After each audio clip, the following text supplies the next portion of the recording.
யாருக்கு என்ன நடந்தாலும் தட்டிக்க.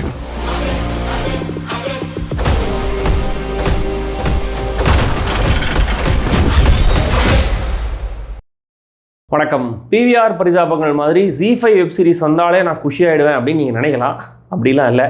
ஒவ்வொரு புது ரிலீஸும் சுமாராக இருந்தாலுமே கூட அது அந்த சீரிஸ் மட்டும்தான். ஜென்ரலைஸ்டாக நான் ஜட்ஜ் பண்ணுறது கிடையாது. ஆனால் டெக்னிக்கலாக Z5 சீரிஸ் எல்லாமே ஓகேவாக தான் இருக்கும் அப்படின்னு அவங்களே ஒரு ஸ்டாண்டர்ட் செட் பண்ணிட்டாங்க. ஸோ ரைட்டிங் காப்பாற்றினா தான் உண்டு. விலங்கு தமிழில் வந்து சிறப்பான வெப் சீரிஸில் ஒன்று. நம்ம சேனலில் நான் பண்ண முதல் தமிழ் வெப் சீரிஸ் விமர்சனம் அதுதான் நினைக்கிறேன். இந்த வாரண்ட்டை உருவாக்குனதும் விலங்கு டைரக்டர் பிரசாந்த் பாண்டிராஜ். ஆனால் இந்த வாட்டி அவர் டைரக்ட் பண்ணல. இதோட லீட் ஆக்டராக டெபியூ பண்ணியிருக்காரு. விக்னேஷ் நட்ராஜன் இந்த சீரிஸை டைரக்ட் பண்ணியிருக்காரு. Z5 தமிழ் வெப் சீரிஸ் ஜிங்ஸை பிரசாந்த் மீண்டும் உடைச்சாரா அப்படிங்கிறத நம்ம தெரிஞ்சுக்கலாம். அதுக்கு முன்னாடி நீங்கள் சப்ஸ்கிரைப் பண்ணலாம். சப்ஸ்கிரைப் பண்ணுங்கள். வீடியோ எப்படி இருந்துங்கிற கமெண்ட்டில் சொல்லுங்கள். லைக் பண்ணுங்கள், ஷேர் பண்ணுங்கள். சேனலுக்கு கான்ட்ரிபியூட் பண்ணணும்னு நினைக்கிறவங்க மெம்பர்ஷிப்லையும் ஜாயின் பண்ணலாம்.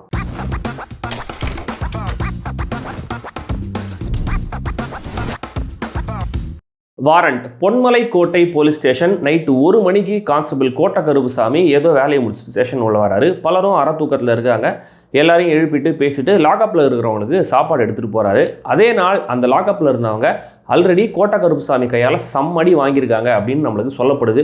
லாக்அப்பில் ஒரு கைதி மட்டும் கான்ஷியஸ் இல்லாமல் அப்படியே கீழே கிடக்கிறத பார்க்குறாரு. கோட்டை கிட்ட போய் செக் பண்ணி பார்த்தா அந்த கைதி இறந்து போயிருக்காரு. இந்த கஸ்டோடியல் டெத் விசாரணைக்கு வருது. அதில் நான் யார், எப்படி நான் இந்த போலீஸ் வேலைக்கு வந்தேன், இந்த கஸ்டோடியல் டெத்தில் நடந்தது என்ன அப்படின்னு எல்லாத்தையும் சொல்ல ஆரம்பிக்கிறாரு கோட்டை கருப்புசாமி.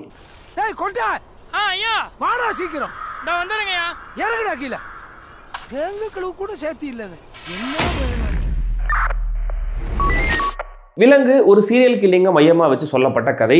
இது கோட்டை கருப்புசாமிங்கிற ஒரு கேரக்டர் எப்படி போலீஸ் டிபார்ட்மெண்ட்டை பற்றி எதுவுமே தெரியாமல் லாஸ்ட் ரிசார்ட்டாக இந்த வேலைக்கு வந்து சுப்பீரியர்ஸால் அவமானப்படுத்தப்பட்டு வேலையே புரியாமல் கொஞ்சம் கொஞ்சமாக ட்ரையல் அண்ட் எரரில் வேலையை கற்றுக்கிட்டு சிஸ்டம் கிரியேட் பண்ண ஒரு மான்ஸ்டராக மாறுறாரு அப்படிங்கிற ஒரு ஜேர்னி தான்.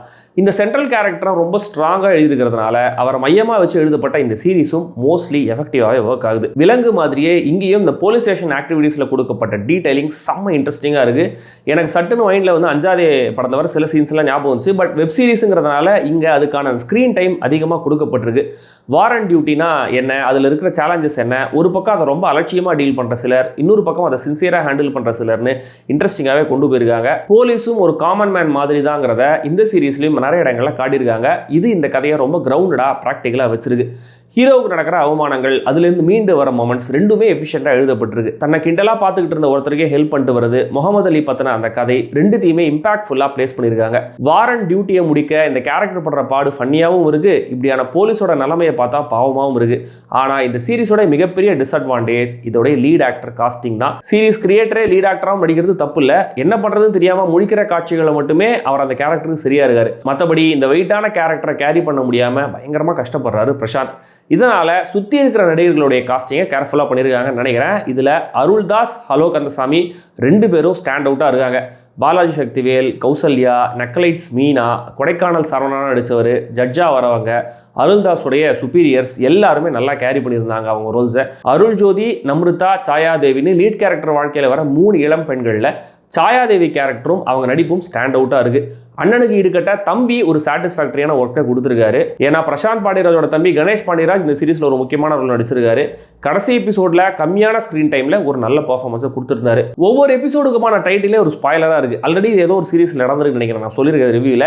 ஏன் இந்த மாதிரி டைட்டில் வைக்கிறாங்க அப்படிங்கிறதே புரியல. தென் ஆரம்பத்தில் ஒரு கஸ்டோடியல் டெத்தை காட்டிட்டு அங்கேயே அப்படி ஃப்ரீஸ் பண்ணிட்டு கதையை இருங்க கடைசி எபிசோடு இது முடிவு தரோம் அப்படின்னு கொஞ்சம் தேவையில்லாத சில கதைகள்லாம் எழுதி வச்சிருக்காங்க, எழுத்தடிச்சிருக்காங்க. சென்ட்ரல் கேரக்டருக்கான ரிடம்ஷன் ஆர்க் ஒரு கேஸ்லேயே வந்துருச்சு. அதுக்கப்புறம் இன்னும் தனித்தனியாக ஒரு மர்டர் கேஸ், தங்கதுரங்கிற கேரக்டரை தேடி போகிறது, ஒரு பெரிய ஃபேமிலியை கோர்ட்டில் அப்பியர் ஆக கூட்டு வரதெல்லாம் நேரத்தை கடத்த மட்டுமே யூஸ் ஆகுது. ஒரு மர்மமான கஸ்டோடியல் டெத்தை வச்சு கதையை ஆரம்பிச்சுட்டு அதுக்கு சம்மந்தமே இல்லாமல் இதையெல்லாம் சொல்லியிருக்காங்க. ஹீரோவுக்கான லவ் ட்ராக்ஸும் சுத்தமாக ஒர்க் ஆகலை. அது 2 வெவ்வேறு ட்ராக்ஸ் வேறு வேறு எபிசோட்ஸில் இருக்குது. அகைன் இதெல்லாமும் கூட டைம் கன்சியூமிங் மட்டுமே. காளி வெங்கட்டுக்கு இந்த சீரீஸில் சுத்தமாக வேலையே இல்லை. இந்த பிரச்சனைகள் எல்லாம் ஒரு பக்கம் இருந்தாலுமே கூட இந்த சீரீஸ் எனக்கு ஒர்க் ஆச்சு.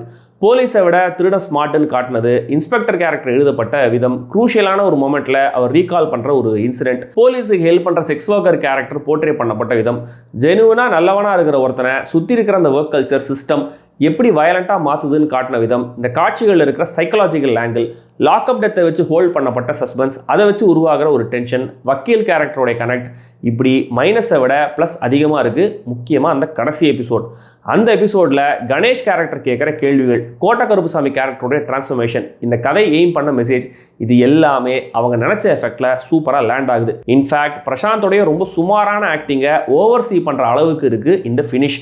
அதனால் தாட் ப்ரோவோக்கிங்கான, எமோஷ்னலான, இன்டென்ஸான கடைசி எபிசோட் முடியும் போது பரவாயில்ல, நல்ல உருப்படியான சீரிஸ் தான் பார்த்துருக்கோம் அப்படிங்கிற ஃபீலை இந்த டீம் தந்துடுறாங்க. டெக்னிக்கலாக நாட் பேட், சிங்கிள் ஷாட்டில் எடுக்கப்பட்ட சீன்ஸில் டீமோடைய எஃபிஷியன்சி, பேஷன் தெரியுது. சாம்சிஎஸ் பின்னணி இசையும் கூட இந்த வாட்டி கண்டென்ட்டுக்கு பொருத்தமாக இருக்குது. மொத்தத்தில் இந்த வாரன் ZEE5 ஜிங்ஸை பிரேக் பண்ணியிருக்கிற ஒரு என்கேஜிங்கான தமிழ் வெப் சீரிஸ். எல்லா எபிசோட்ஸும் யூனிஃபார்மாக என்டர்டெய்னிங்காக இருக்கான்னு கேட்டிங்கன்னா இல்லை தான். பட் ஓவராலாக கண்டிப்பாக ரெக்கமெண்ட் பண்ணக்கூடிய அளவுக்கு தான் இருக்குது. ZEE5 பிளாட்ஃபார்மில் இருக்குது, பாருங்கள். And strictly adults only.